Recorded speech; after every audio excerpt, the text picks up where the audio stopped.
Olá a todos, que Deus esteja abençoando nossas vidas. No vídeo de hoje eu vou estar comentando sobre a vontade soberana de Deus. Aquilo que é diferente da vontade de Deus e da vontade soberana de Deus é justamente porque a vontade de Deus ela se caracteriza por aquilo que Deus espera que a gente faça, naquilo que Deus, ele determina que a gente cumpra segundo a sua vontade. Mas a vontade soberana de Deus, ela vai estar justamente apontando para aqueles eventos que são da vontade de Deus e vão acontecer independente da nossa vontade ou não.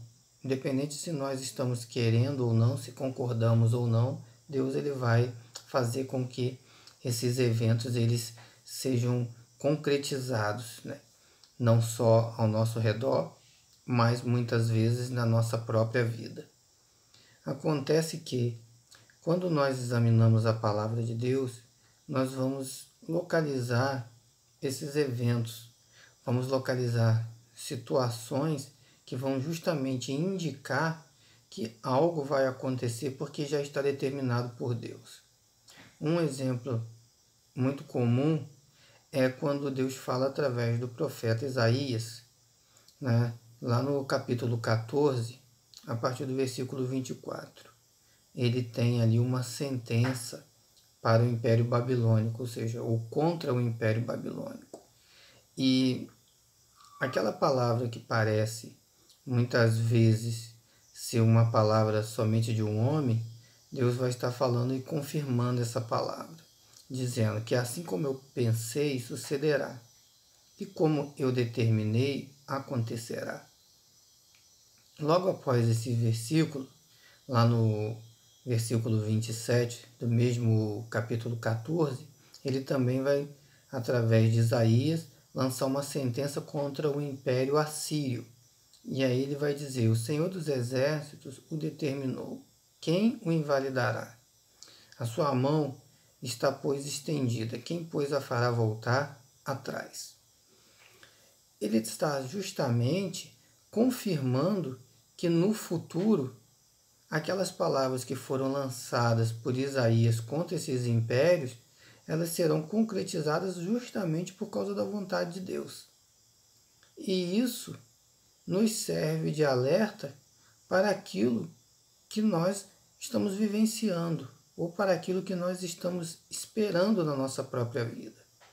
Porque nas nossas vidas também vão acontecer eventos que, ao longo do tempo, vão manifestar a vontade de Deus nas nossas vidas. E essa vontade de Deus que vai ser manifesta nas nossas vidas, ela muitas vezes não está restrita àquilo que Deus está pedindo que a gente cumpra, como, por exemplo, está fazendo boas ações, perdoando,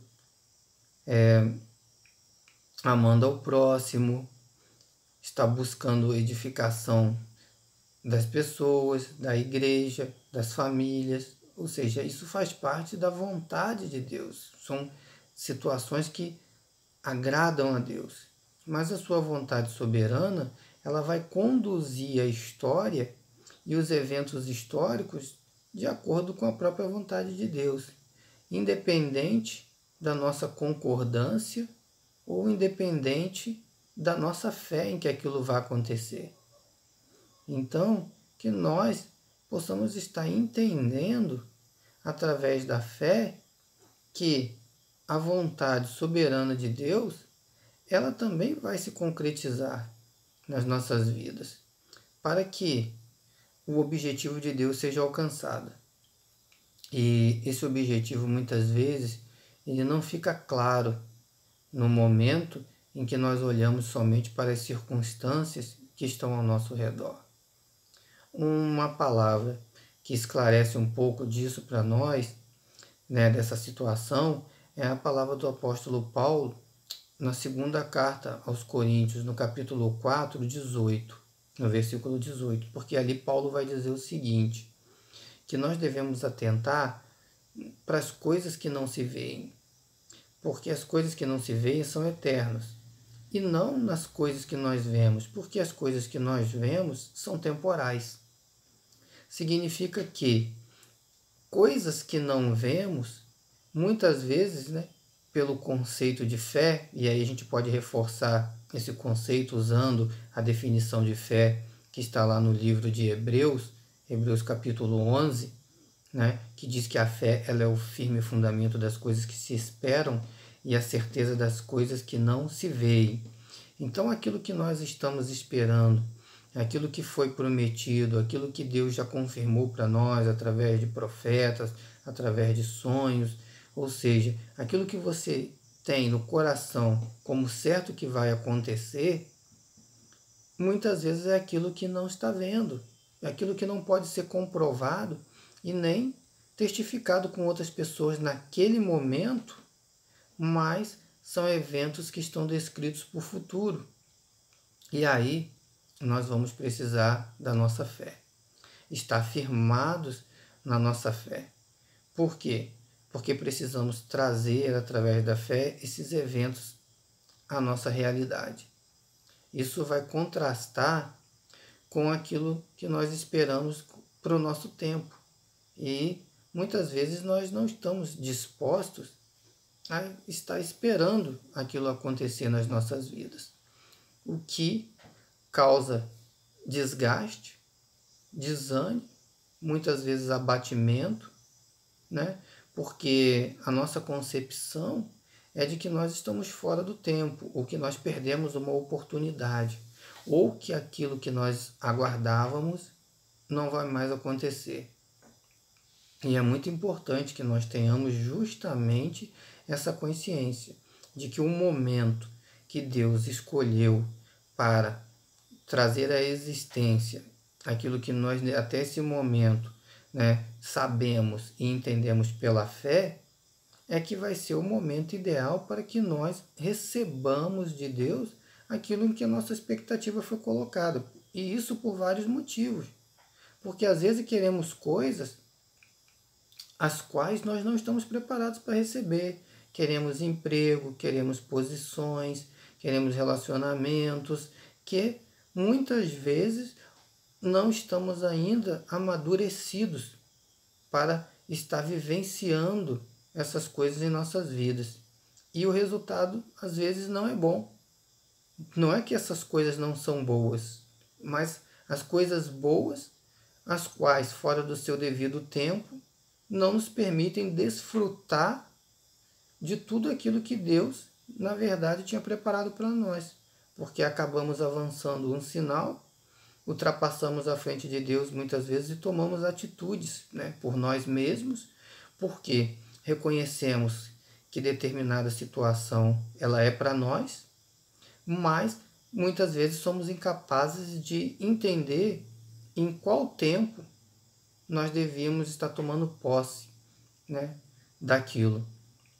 E aí o estrago acaba sendo feito naquilo que nós, né, não estávamos preparados para receber.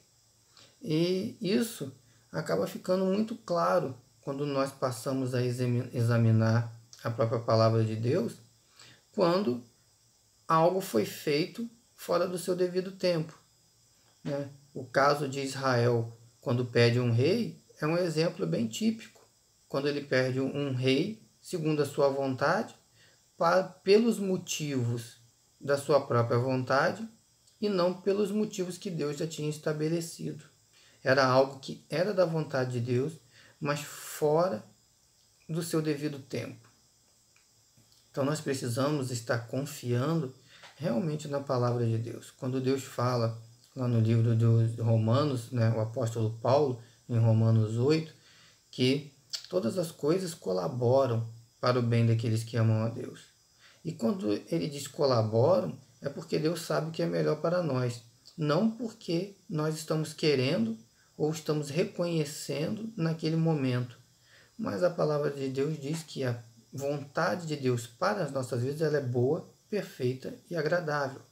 E aí, para ela ser boa, perfeita e agradável nas nossas vidas, muitas vezes vai incluir que nós sejamos ali contrariados, ou que nós, né, contra a nossa vontade, sejamos forçados a esperar um tempo maior, um tempo que para nós muitas vezes já está ultrapassado, mas que Deus ele tem poder para estar garantindo que nada do que nós não vivemos ainda, que é da vontade dele, está perdido. Que nós possamos, estar entregando os nossos caminhos a Deus e pedindo a Deus sabedoria para que possamos entender qual o melhor momento das nossas vidas nós devemos receber algo de Deus. E aí sim vai estar caracterizada a sua vontade soberana. Porque muitas vezes a simples vontade de Deus nós não conseguimos fazer, porque não conseguimos agradá-lo nem executá-lo. Mas da vontade soberana de Deus, nós não conseguimos fugir dessa. Porque por isso mesmo ela é soberana, ela vai acontecer de qualquer jeito.